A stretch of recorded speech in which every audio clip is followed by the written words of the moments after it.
I don't care what you race. It's a tragedy whenever anyone's savage like this.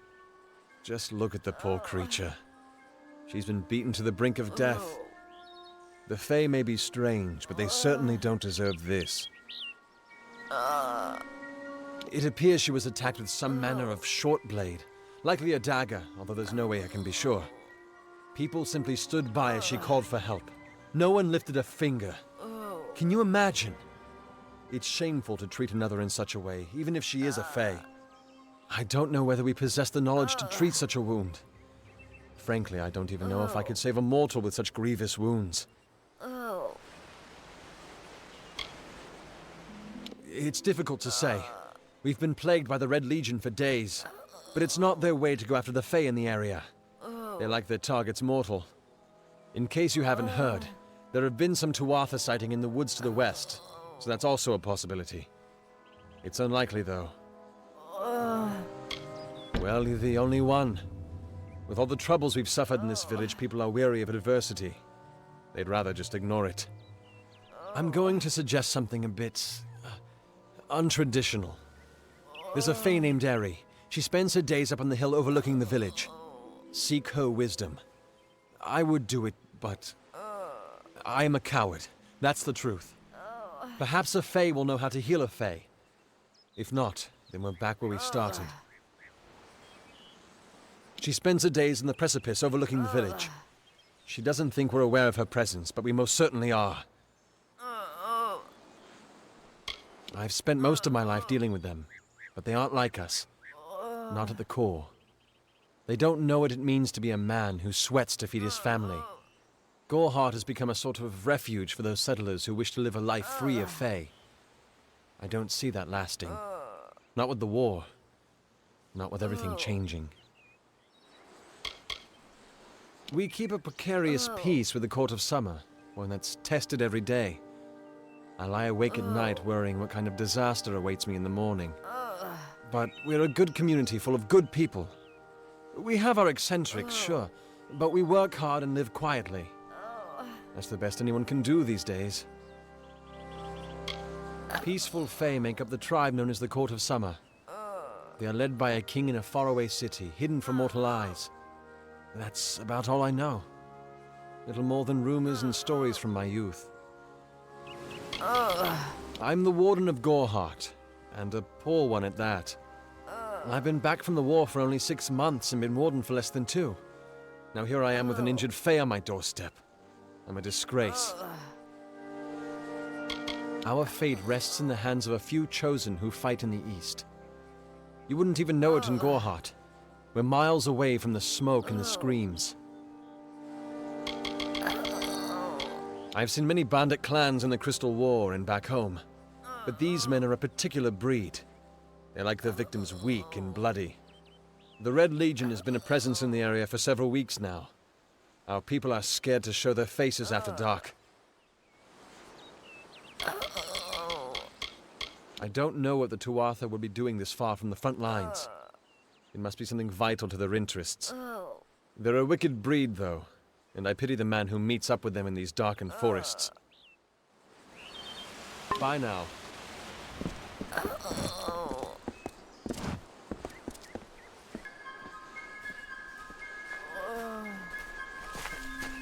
See Nanny for our benefit.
May your hollow gods keep you, mortal. I am called Aerie. Your face is new to me. You're different from those in Gorhart. They amuse me, and I strive to learn all I can from them. Have you come to ask about the Tuatha? I can offer only what I know, and hope it will suffice. Yes, I witnessed this crime, although I did not recognize the one who perpetrated it. It is often difficult to distinguish one mortal from another. The victim was Illuvia, but I knew her only by name. You must be hoping that I can offer advice, but I cannot. If she is meant for the Great Cycle, then so be it. However, I would be quite interested to find out whether one of my kind would benefit from one of your mortal remedies. I've always wondered. It will need to be powerful. Your delicate forms are far more sensitive than ours. In fact, it's astounding that you survive as long as you do. Perhaps your mortal apothecary can provide one. You can always create the potion yourself if you possess the skill. I wandered the forest for many seasons, listening to lore stones of the great ballads. Before that, I dwelled in the gardens of Issa. I prefer the quiet of this village, the mirth of the witless. We are kin to the seasons and cycles of all life, to new life and perpetual growth. Mortals may view the warmth of the petals and smell the beauty of a newborn bud, but only Fae know the strength of the roots beneath the surface. Faelands?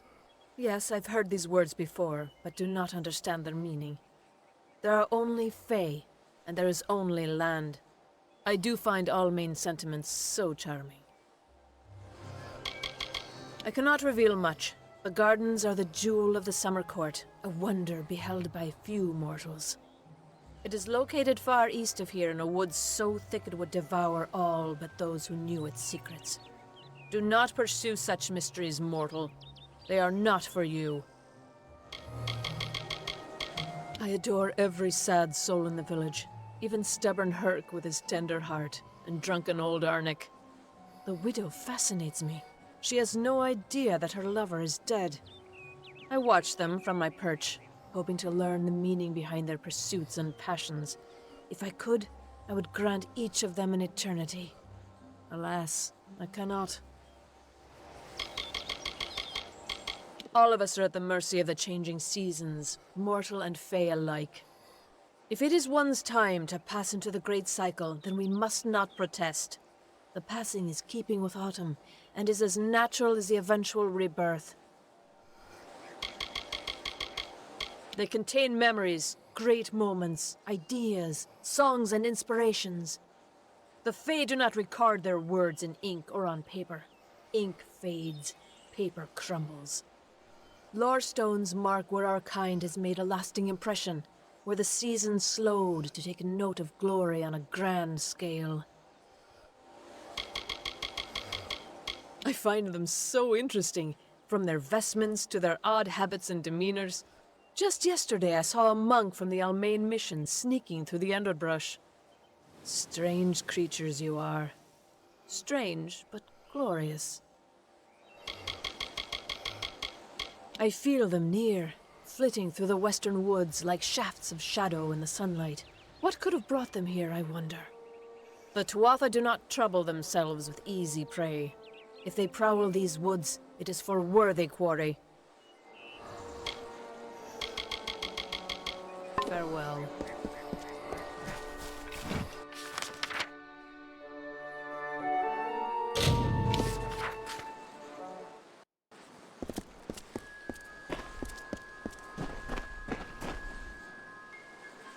Need supplies? Try the corner shop. You there? Do you feel nauseous? Itchy? Have you noticed any blood leaking from your eye sockets? I've been noticing the symptoms everywhere. No, this situation could not be any worse. If the Red Legion is involved, then we could all be staring death in the face. What have I done? I'm sure I have a vial somewhere in this cottage, but I do not have the time to search for it. I'm sorry. Why ask questions when you could never understand the answers? It's clear your prowess is not with wit, but with a weapon. If you must know, something of value has been stolen, an alchemical formula that, if released, could cause untold devastation. I see its symptoms everywhere. Only my apprentice, Karth, and I knew of my work on the formula, but he's gone missing as well.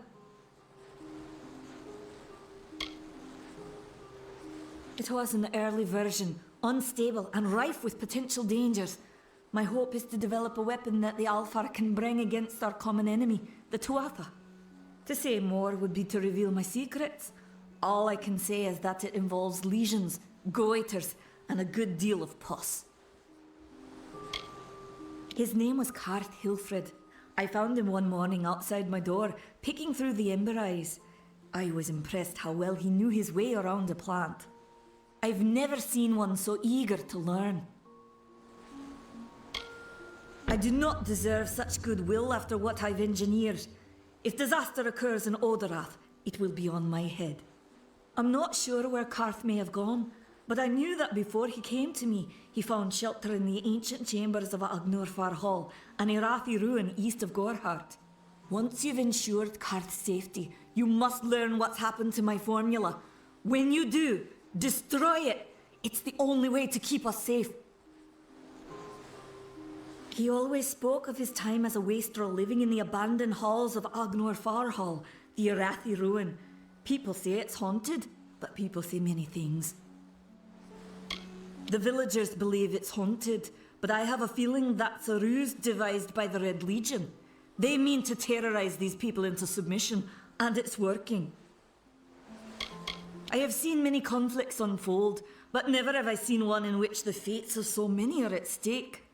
The Tuatha will not settle for simple victory. They want total domination and will do whatever it takes to achieve it. For years I dabbled in alchemy, healing, divination and transmutation. All of that seems frivolous now, what with the war looming over us. Now I spend my sleepless nights in search of a formula that will end such conflicts forever.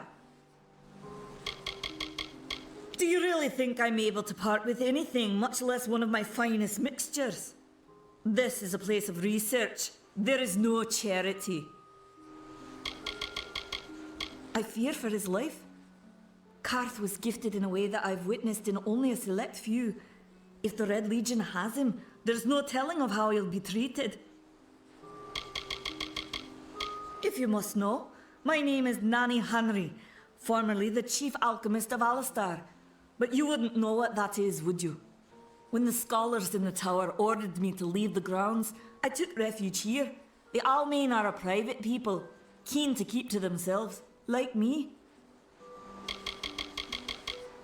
Bandits, ruthless and well organized.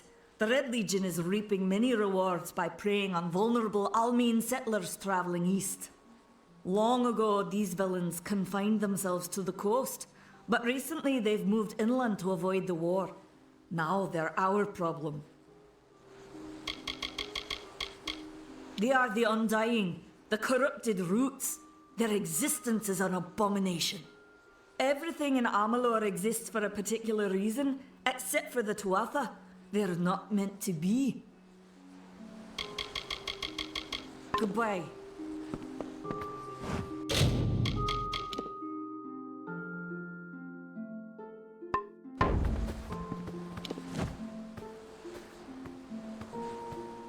Time is of the essence. That's never been more true.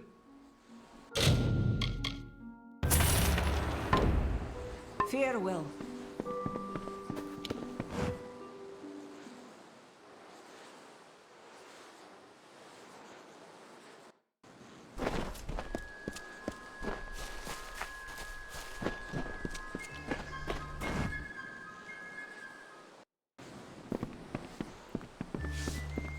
Fight? Here?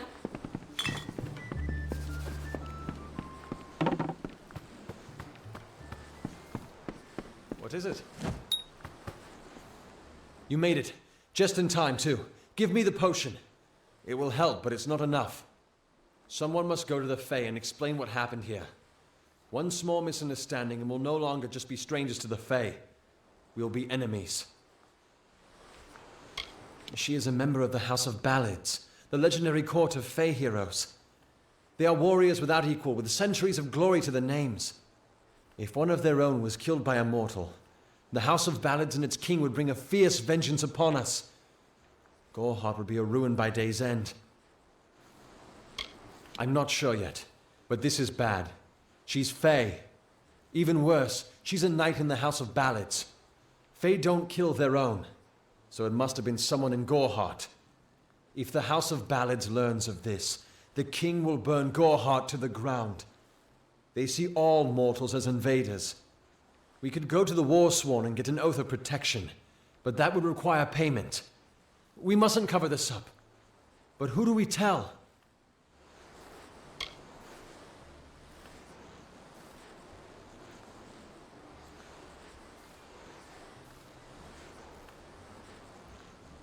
You're turning out to be very helpful, my friend. You have my gratitude. I'll see to it that you're honored. Rumor says that the House of Ballads has its headquarters not far from here, in Glendara to the northeast. Try to gain entrance if you can. It's east of here, in the meadows of Yolvin. The Feylands are a wicked place, crawling with creatures so strange you'll assume you're dreaming. All I know is what I learned in my youth.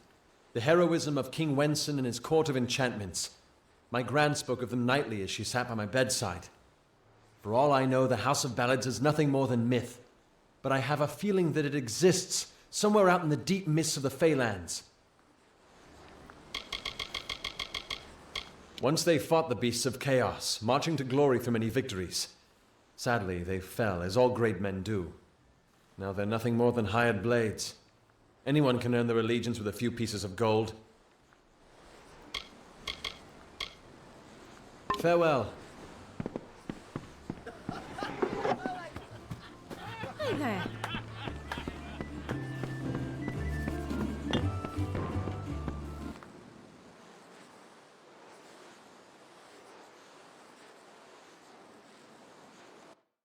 Greetings.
Proceed no farther, mortal. You are not one of our kind, and the seat of Sir Sagrel will never be occupied by one so mundane. Hallam the White prepares the contest, and he must not be interrupted at this our time of greatest need. No doubt you speak of Illuvia, impetuous fool. I told her to avoid your settlement, to avoid Odaroth altogether. She never listened to my warnings. I will chastise her appropriately upon her return. It is a loss, yes, but not the first unexpected event in this telling. What happened?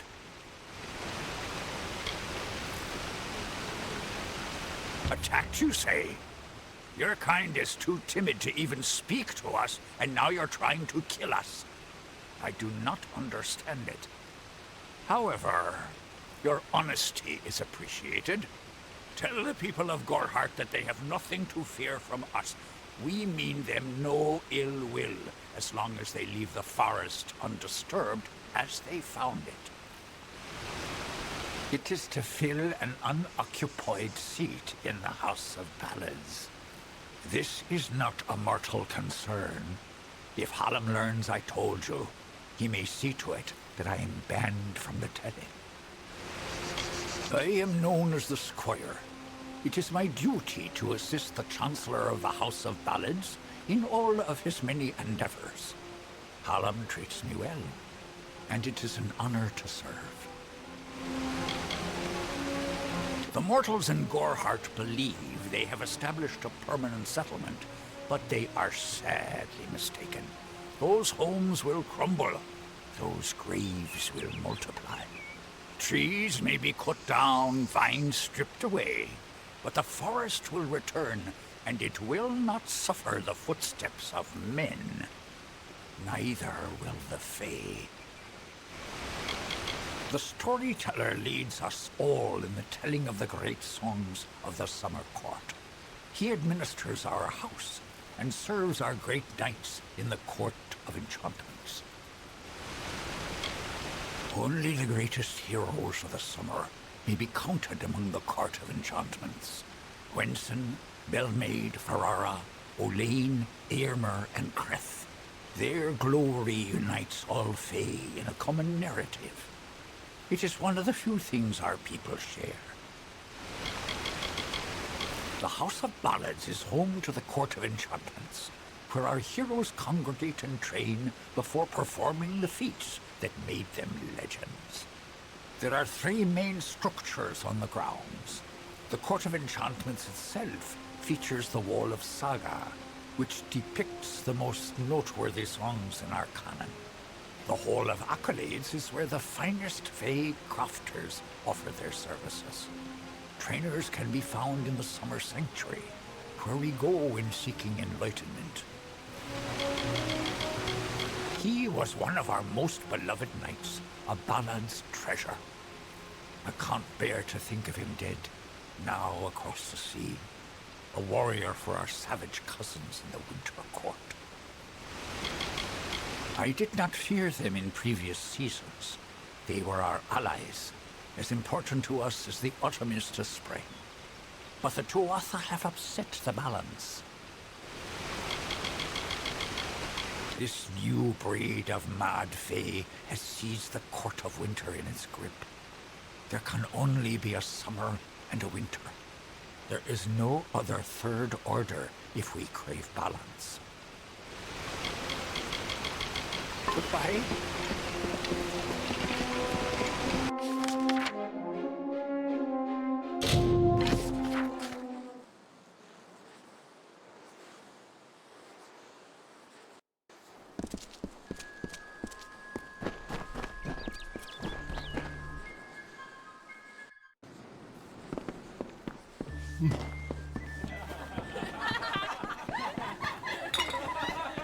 You made it. You're back. I was so worried that the Fae had taken out the revenge on you. As usual, I was wrong. The Fae has recovered, thanks to your potion. In fact, she wishes to stay in the village for the next several weeks as she recovers. Gorhart will be a new community, a place of compassion, and it's thanks to you. Please, take my sword and buckler. They will serve you well, as they have served me.